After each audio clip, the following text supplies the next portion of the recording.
প্লাস্টিকের বালতিটা আসলে খুবই দুর্বল, আর প্লাস এটা অন টাইম বালতি, যদি হাত থেকে পড়ে যায় সেটা ভেঙে যায়। আমাদের বালতিটা হাত থেকে পড়ে গেলেও ভাঙে না। প্লাস একসময় আমাদের এই বালতিটা চলতো এই কারণে, এই বালতিটা যদি আমাদের বালতিটা 100 টাকাতে কিনলে 50 টাকা আবার ভাঙ্গারিতে বিক্রি করা গেছে, যেটা প্লাস্টিকেতে হয় না। যদিও প্লাস্টিকের বালতিটা 100 টাকাতে কিনে ওটার মূল্য হয় লাগছে 5 টাকা 60 টাকা, কিন্তু আমাদের বালতিটা কনস্ট্রাকশনের কাজের জন্য এই কারণে একটা কনস্ট্রাকশনের কাজে নিচ থেকে উপরে 3 তলা পর্যন্ত রশি দিয়ে যখন মালটা টেনে উঠানো হয়, সেটা প্লাস্টিকের বালতিতে যখন আপনার গোলানো সিমেন্ট ভরা হবে সেটা বালতিটা বেঁকা হয়ে যাবে, বেঁকা হয়ে কারাটা ছুটে যাবে, আমাদের এটা ছুটবে না।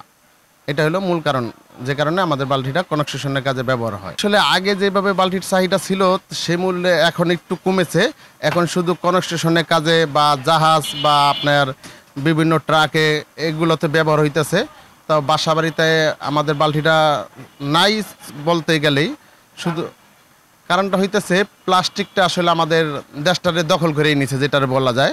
তো প্লাস্টিকের বালতিটার কারণে আমাদের টিনের বালতিটা, যেটা আমরা বালতিটা অস্টিস মাল দিয়ে যে তৈরি করি আমরা হিসাবে, এটারে আমরা কিন্তু একটা ধাপ, মানে যে মালটা ছিল অস্টিস সেই মালটারে আমরা মাল বানাই, অর্থাৎ একটা তৈরি জিনিস মূল্য তৈরি করি, সেইভাবে আমরা মূল্যায়ন পাইতেছি না। কারণটা হইল প্লাস্টিকটা আমাদের দেশটাকে দখল করে ফেলেছে। যে কোনো কাজে আগে যেমন দেখবেন চেয়ার টেবিল থেকে আমাদের বালতিটাও সম্পূর্ণ প্লাস্টিকের চলে গেছে, প্লাস্টিকের জগতে। আসলে এগুলো আমাদের প্রত্যেকটা জেলা থেকে, ঢাকার বাইরে এমনকি ঢাকা আশেপাশে জেলাগুলো আছে, ওখান থেকে আমাদের পুরাতন মেল ফ্যাক্টরি ভাঙা হয়, সেখান থেকে আমরা এই সিটটারে মানে সংগ্রহ করি।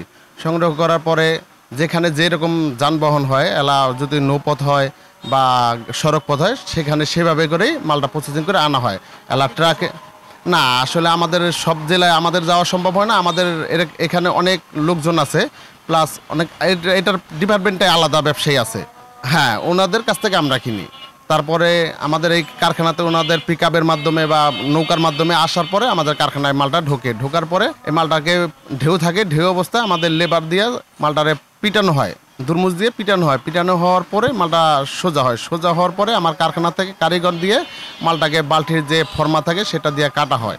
কাটা হওয়ার পরে কারিগর আবার এটারে একটা রোলার নামের মেশিন আছে, ওখান দিয়ে আবার প্রসেসিং করে সোজা করে হয়। সোজা করার পরে কারিগর যেমন এটাকে রিপিট উঠানো হয়। রিপিট উঠানোর পরে এটারে একটার সাথে একটা জোড়া দেওয়া হয়। জোড়া দেওয়ার পরে এটা আবার সেই রোলারের মাধ্যমে এটা গোল হয়। গোল হওয়ার পরে মালটা আবার ওইটারে উপরে জয়েন হয়, মানে দুটো জোড়া হয়। একটা জোড়া নিচ দিয়ে করতেছে, একটা উপরে করতেছে। দুটো জোড়া হওয়ার পরে এটা আবার মাথাটা সমান করে কাটতে হয় কাতানির মাধ্যমে, যেটাকে কেসি বলে, হাত কেসি, সেটার মাধ্যমে আবার সমান করে কাটা হইতেছে। কাটার পরে আপনার মালটাকে তার বড়া হয়, যেটারে আমরা বলি এই কালো তার, যেটা অনেক জিআই আছে, কিন্তু জিআইটা না, আমাদের ব্ল্যাক তারটা বালতির যে কড়াটা লাগানো হয় সেইটারে কান বলি আমরা। দুটো কান থাকে, সেই কানটা আবার আরেক পাশের কারখানায় বানানো হয়, সেখান থেকে আমরা কিনে আনি। কিনে আনানোর পরে আমাদের রিপিট দিয়ে লাগানো হয়। লাগানোর পরে রডটাও আমরা আলগা কিনে আনি। কিনে আনার পরে রডটাকে ওই বালতির কারার মতো বানাইয়া ওটার সাথে লাগানো হয়। লাগানোর পরে শেষ কাজে হয় না, ওইটারে পুডিং করা হয়।